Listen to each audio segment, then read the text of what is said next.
할렐루야. 주님의 이름으로 사랑하고 축복하고 항상 기도합니다. 날마다 성령님과 동행하며 성령 충만하며 성령을 의지하며 승리하게 되실 예수님을 축원합니다. 이 시간에는 저번에 말씀하신 대로 말했던 대로 신명기 28장 1절부터 14절을 말씀을 가지고 세계 모든 민족 가운데 뛰어나게 하리라. 하나님께서 저와 여러분들을 세계 모든 민족 가운데 뛰어나게 하실 줄 믿습니다. 이것이 이제 우리의 뜻, 우리의 생각이 아니고 이게 성경에 말씀한 거고 하나님이 저와 여러분을 향한 뜻인 것을 알 수가 있습니다.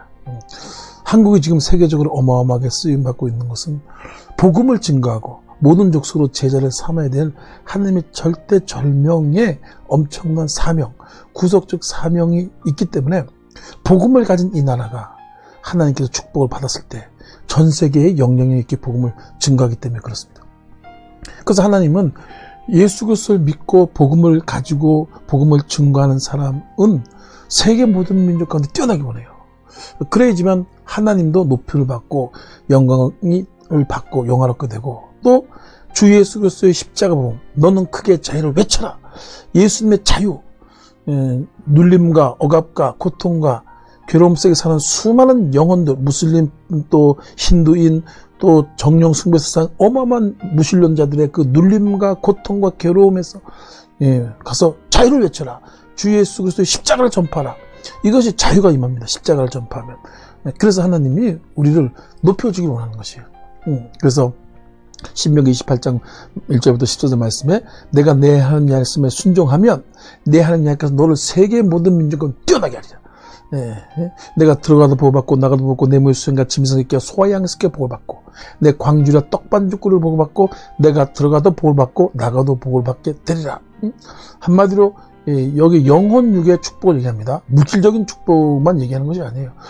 하나님 성경은 영적인 힘, 혼적인 힘, 또 육적인 힘, 이 세 가지에 대해서 축복하겠다는 것이에요. 그래서 하나님의 축복은 세 가지로 같이 오는 것입니다. 세 가지로 같이 오는 것이에요.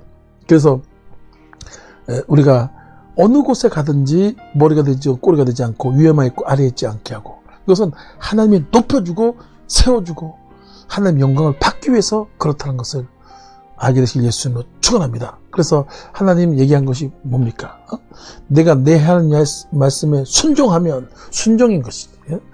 답은 순종인데 이 순종이 간단하지만 또 어렵고 또 힘듭니다.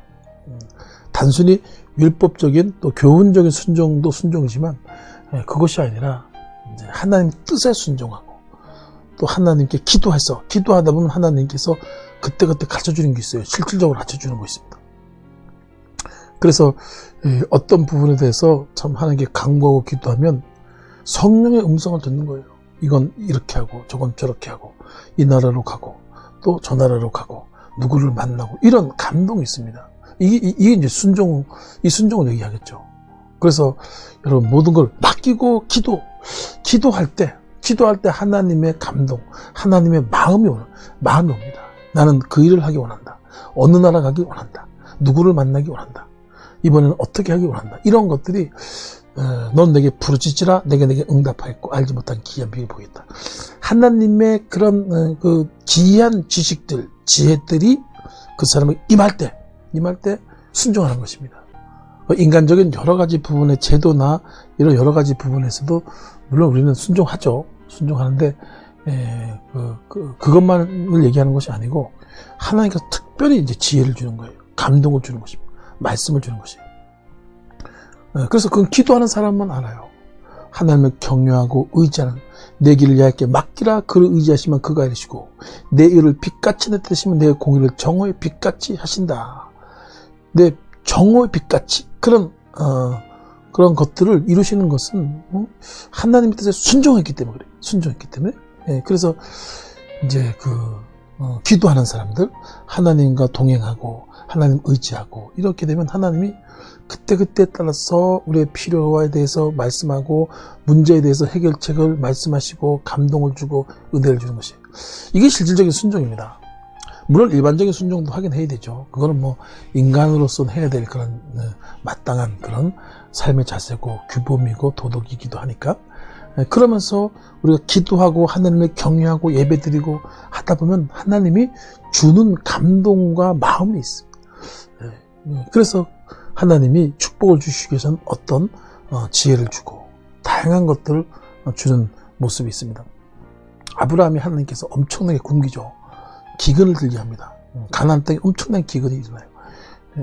근데 그래서 아브라함이 애굽으로 가죠, 그죠? 애굽으로 갔더니까 거기서 마누라를 와이프를 팔아먹고 엄청난 고난을 당합니다. 왜 그렇게 하나님이 아브라함에게 그런 고난을 줬을까? 그렇게 생각해 볼 수가 있는데 여러 가지 의견이 있긴 하지만 아브라함이요 하나님 앞에서 순종을 못했어요. 하나님이 이삭을 통해서 또 사라를 통해서 이제 내 자손이 많고 번성케 하고 창대하기라고 했거든요. 근데 하나님 그것을 지키지 못하고 이삭을 더디 주니까 지키지 못하고 하갈을 통해서 자녀를 이스마엘을 낳습니다. 이스마엘을 낳아요. 그때부터 하나님이 15년 정도를 하나님과 침묵을 합니다. 침묵. 아무런 대답을 안 해요. 기도하거나 뭐 해도 침묵을 해요. 하나님이 좀 실망한 거죠. 아브라함에게. 내가 분명히 이삭을 통해서 세계 열방 가운데 모든 족속으로 번성케 하겠다 그러고 사라를 통해서 내에게 아이가 있을 거라고 했는데 그거를 아브라함이 못 믿으니까 순종을 못한 거예요. 우리가 참 우리 힘으로는 불가능합니다. 순종의 영역이 한계가 있어요. 어느 정도까지는 순종이 되는데 정말 깊이 있는 순종, 온전한 순종은 성령 충만받고 기도에 집중하고 기도만 하면 되는 것이에요. 기도를 해서 하나님의 음성을 듣고 감동을 받고 하나님의 마음을 받을 때 우리가 온전히 순종해서 내 하나님께 너를 세계 모든 민족을 뛰어나게 하리라. 그렇게 말씀하고 있는 것이죠. 저도 지금 올해 나라를 놓고 또 제가 가야 될 선교, 저는 하나님 선교에 대한 부르심이 굉장히 강하기 때문에 또 성령을 말하라고 했어요. 너는 성령과 선교 이 두 가지를 굉장히 강하게 말합니다. 거기에 축복과 은혜가 다 있어요. 믿습니다. 그래서 계속 기도하고 있어요. 하나님 어떤 나라를 어떤 형태로 누구와 어떤 규모로 가야 됩니까? 계속 기도하고 있어요. 하나님이 때가 되면 보여주기 시작합니다. 알게 하시기 시작해요. 계속해서 기도해야 돼요. 그러면 그때 하나님께 순종하면 하나님이 필요한 것들을 채워주시고 또 하나님이 사용해 주시고 순종을 통해서 일을 이룬다. 근데 기도 안 해놓고 간구하지 않으면 하나님 음성이 들려도 뭔지 모릅니다. 음성인지 모르고 또 순종할 힘도 없고 그래서 하나님 주신 엄청난 기적과 또 부흥과 이런 것들을 경험하지 못하게 되겠죠. 그렇죠? 그래서 여러분 걱정하지 마시고 배와 그물을 버리고 모든 것을 내려놓으셔야 돼요. 내 생각, 내 방법, 배와 그물, 내 생각, 내 방법입니다. 내려놓고 버리고 예수님께 집중하고 예수님께 간구하고 그러면 예수님께서 한마디면 돼요. 한 음성이 됩니다. 작년에 저희 10만 성회 할 때 난리도 아니었습니다. 보통 그걸 상상도 꿈도 꾸지 못했던 거 아닙니까? 근데 저와 여러분이 기도를 했죠. 그죠? 그게 어떻게 됐냐? 그냥 단 한마디 내년에 10만 성회 해라. 성령님이 그 한마디에 아멘 했더니 불같은 것이 일어나서 정말 어떻게든 했어요. 참 온전히 참 부족하고 그런데 이 하나님의 감동이 오면 돼요. 근데 그러기 위해서는 우리 모든 걸 내려놓고 집중하고 기도하면 됩니다. 그러면 하나님의 음성이 들리고 음성이 들리면 순종하고 순종하면 한 걸음 한 걸음 그냥 하나님의 역사는 어마어마합니다. 여러분 21년도에 그런 역사가 있는 저와 여러분 되시길 주 예수님으로 간절히 축원합니다. 할렐루야.